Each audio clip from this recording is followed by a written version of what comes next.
Party అంటే అంతర్గత ప్రజాస్వామ్యానికి పెట్టింది పేరు. నాయకులు ఎవరికి వారు తమ ఇష్టం వచ్చినట్లు మాట్లాడుతూ ఉంటారు. స్వేచ్ఛ ఉంది కదా అని తమకు అనుగుణంగా మలుచుకుంటూ పార్టీ లైన్ దాటుతూ ఉండేవారు. ఈ స్వేచ్ఛతో పార్టీకి వచ్చే తిప్పలు అన్నీ ఇన్ని కావు. ఆ క్రమంలో ఇటీవలే సీఎం రేవంత్ రెడ్డి మంచిని మైక్లో చెప్పండి, చెడుని చెవిలో చెప్పండి అంటూ చేసిన కామెంట్స్ పార్టీలో హాట్గా మారాయట.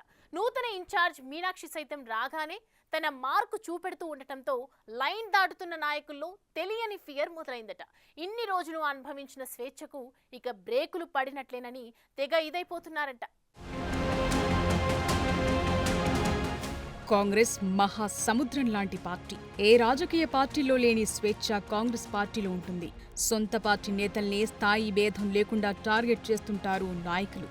మరే పార్టీలో అలా ఉండదు. తమ పార్టీలో ఉన్న అంతర్గత ప్రజాస్వామ్యం గురించి ఆ పార్టీ నాయకులు కూడా గొప్పగా చెప్పుకుంటారు. అయితే నాయకులకు అంత స్వేచ్ఛ వల్ల అనేక సార్లు మిస్ఫైర్ అయిన సందర్భాలున్నాయి. అందుకే ఆ పరిస్థితికి బ్రేక్ వేసేందుకు రెడీ అయ్యారట తెలంగాణ నూతన ఏఐసీసీ రాష్ట్ర వ్యవహారాల ఇన్ఛార్జ్ మీనాక్షి నటరాజన్. అందులో భాగంగా రాగానే తీన్మార్ మల్లన్నపై సస్పెన్షన్ వేటుతో తన మార్కు చూపించారనే చర్చ జరుగుతోంది. మార్కు చూపించటమే కాదు, అది కంటిన్యూ అవుతుందనే సంకేతాలు కూడా ఇస్తున్నారట.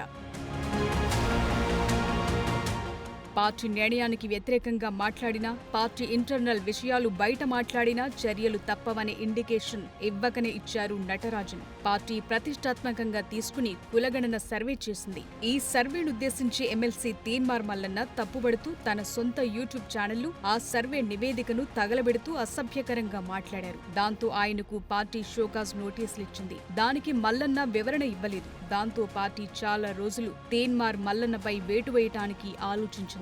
అయితే మీనాక్షి నటరాజన్ వచ్చిన వెంటనే ఈ ఇష్యూపై రియాక్ట్ అయి తీన్మార్ మల్లన్నను పార్టీ నుంచి సస్పెండ్ చేశారు. దీంతో కాంగ్రెస్ లో అంతర్గత ప్రజాస్వామ్యాన్ని అనుభవిస్తూ ఇష్టానుసారం వ్యవహరించే నేతలు ఒక్కసారిగా alert అవుతున్నారట.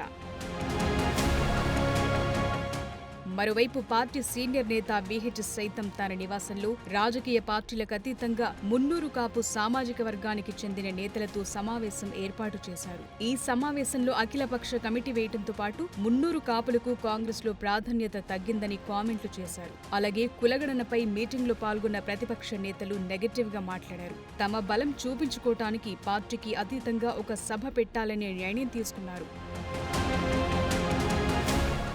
BRS, BJP Munnuru Kapu నేతలు కూడా పాల్గొన్న ఈ మీటింగ్లో ఆ వర్గానికి మంత్రివర్గంలో చోటు దక్కకపోవటంపై విమర్శలు గుప్పించారు. కులగణనలో మున్నూరు కాపుల జనాభా సంఖ్యను తక్కువగా పేర్కొన్నారని ఎత్తి చూపించారు. ఆ మీటింగ్ వ్యవహారం తెలుసుకున్న మీనాక్షి నటరాజన్ వీహెచ్తో పాటు అందులో పాల్గొన్న కాంగ్రెస్ నేతలపై సీరియస్ అయ్యారట.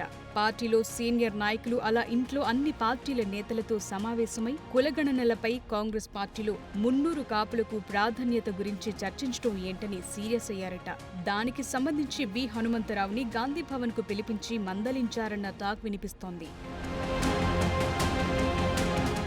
అదలా ఉంటే సీఎం రేవంత్ రెడ్డి సైతం మంచి మైక్లో చెప్పాలని, చెడు చెవిలో చెప్పాలని విస్తృత స్థాయి సమావేశంలో పేర్కొన్నారు. బహిరంగంగా పార్టీ లైన్ మాట్లాడితే సహించేది లేదని ఆయన ఇచ్చిన ఆ ఇండికేషన్ హాట్ టాపిక్ గా మారింది. సీఎం అలా చెప్పటం, మీనాక్షి నటరాజన్ పార్టీ లైన్ దాటొద్దు అని, ఎవరి పని వారు చేయాలని క్లియర్ గా స్పష్టం చేయటం, దానికి తగ్గట్లే రాగానే తీన్మార్ మల్లన్నపై వేటు పడటంతో కాంగ్రెస్ నేతలు alert అవుతున్నారట.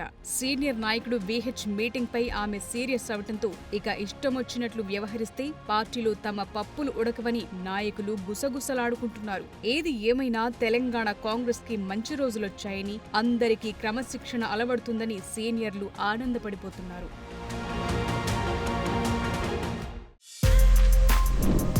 For more videos like this, subscribe Big TV channel.